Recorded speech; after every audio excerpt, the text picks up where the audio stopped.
ازيكم حبايب قلبي؟ عاملين ايه؟ يا رب تكونوا بخير. يوم جميل سعيد عليكم ان شاء الله.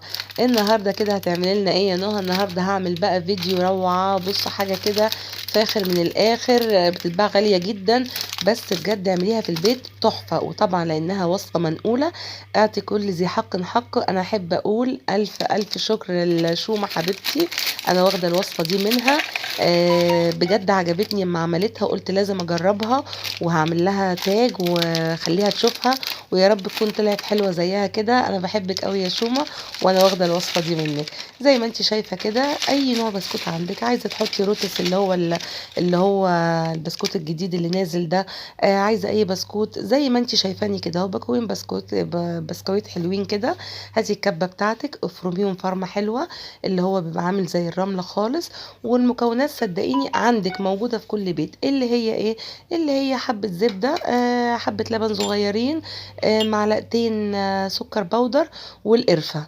بس هو اللي بيخليها داخلة في سكة زبدة الروتس اللي هو القرفة. القرفة بجد نقلتها نقلة تانية خالص. زي ما انت شايفة كده بضيف لها الزبدة بعد ما فرمت البسكوت ناعم خالص. وطبعا الزبدة يكون نوعها حلو يعني عشان يبقى طعمها حلو. والفانيليا بالشكل اللي انت شايفاه ده. والكميات بقى يعني على حسب ما انت عايزة. انا هنا عاملة بكوين، عايزه تضعفيهم عايزه تعملي باكو واحد بس. عايزه اقولك هي بترمي كميه حلوه جدا. هتشوفي ما شاء الله ملت لي برطمان زبده فول سوداني كنت جايباه من ابو عوف، ملتهولي كله. حطيت هنا معلقه القرفه كده، وهحط معلقتين ونص من الصغيرين دول سكر بودر. بس كده هي خلصت. وتضيفي اللبن حوالي فنجان صغير، ما بتاخدش لبن كتير خالص.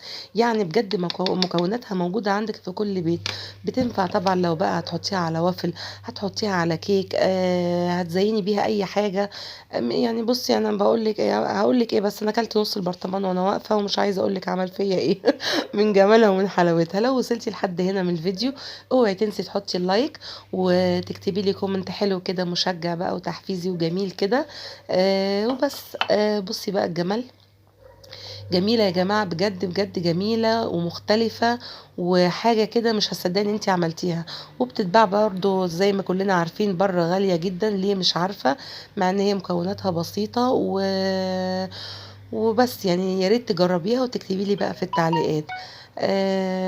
احفظيها بقى في برطمان كده يكون نظيف وحطيها في التلاجة، او هي الجو حلو يعني ممكن يتحط بره. وطبعا هي بتتقل بعد كده فبتاخدي منها يعني ان شاء الله تقعد يعني فترة عندك، لان هي تقيلة بالشكل اللي انت شايفاه ده كده ولسه ايه، لسه ما قعدتش. فطبعا هي لما تقعد هتتقل اكتر. يا رب يكون الفيديو عجبك، ويا رب دايما اكون عند حسن ظنك. وعايزه اقولك ان انا بحبكم في الله، والسلام عليكم ورحمه الله وبركاته. ومعلش نسيت اقولك حاجه. انا دلوقتي هوريكي كان عندي كيك مركون يعني بقاله فتره كده كام يوم، فانا مش حباه. اما حطيت عليه دي والله بجد بجد يعني وديته في حته تانية خالص اكنه جديد ولسه معمول. بس كده. باي باي، بحبكم في الله.